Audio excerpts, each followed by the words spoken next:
तो दम है तो हम तो आज भी कह रहा हूं कि शिवपाल और अखिलेश आके लड़ लें जहूराबाद। हम तो चुनौती दे रहे हैं आपके सामने। हमारे सामने आके लड़ लें, पता लग जाएगा उनको। वो लड़ लें आके, चाहे शिवपाल को लड़ा दें चाहे खुद लड़ लें, आ जाएं। उसके बाद एक गांव की अनपढ़ महिला को पकड़े, उनकी पार्टी में पढ़ी लिखी लोग हैं, तो वो जानते थे कि पढ़ी लिखी महिलाएं अभद्रता नहीं कर सकती, किसी को गाली नहीं दे सकती।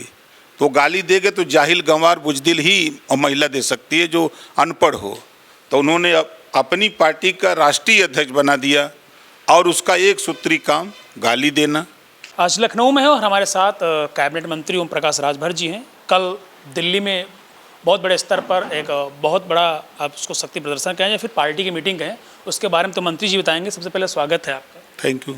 सवाल है कि क्या दर्शाना चाह रहे थे कल की जो बैठक थी आपकी दिल्ली में? एक तरफ से एक शक्ति प्रदर्शन था पार्टी का, या फिर 2027 के जो चुनाव है उससे पहले बीजेपी का जो रुख है अपनी ओर मोड़ना? बीजेपी के साथ तो हम लोग है हैं, रुख मोड़ना नहीं है।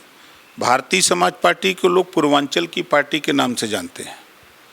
तो जो पश्चिम के संगठन है भारतीय समाज पार्टी का, उन लोगों की चाहत थी कि एक बड़ा कार्यक्रम, तो 31 जुलाई को जो है सामाजिक समरसता महारैली के माध्यम से कार्यक्रम किया गया।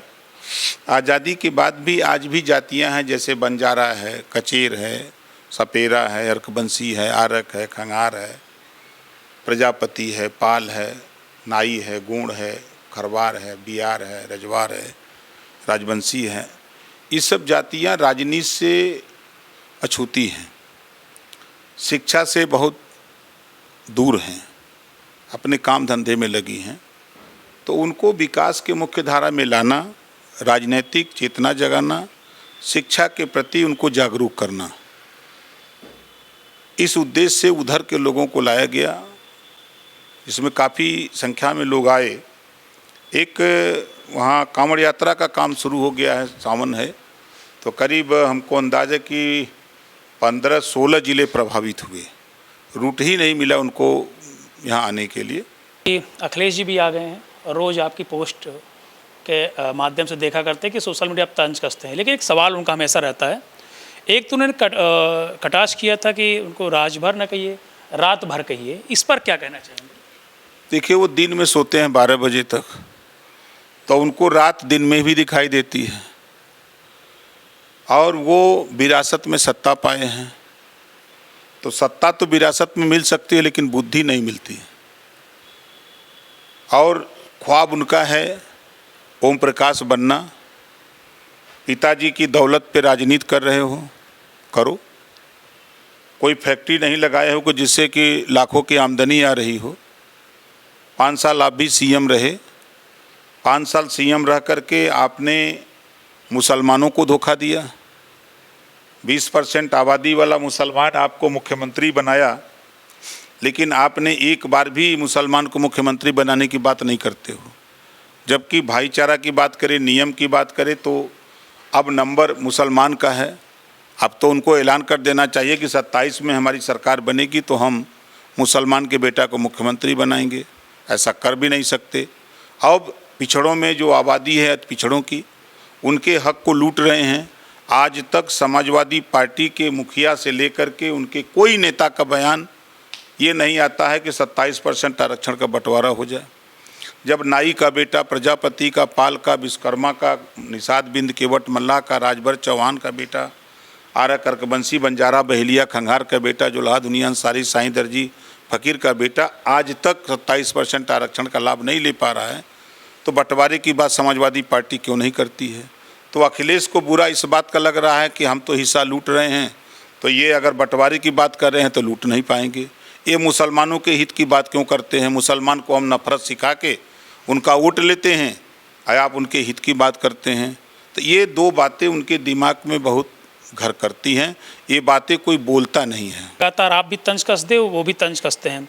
72 छलनी का छेद वाला भी नेता बता देते हैं आपको जो रहता है, वो ऐसे नेता हैं। अगर मीडिया वाले सवाल जवाब करते हैं उनसे, देखिए, वो पैसा दे के, गाड़ी दे के, फ्लैट दे करके, खाने की व्यवस्था दे करके गाली दिलवाते हैं ओम प्रकाश राजभर को।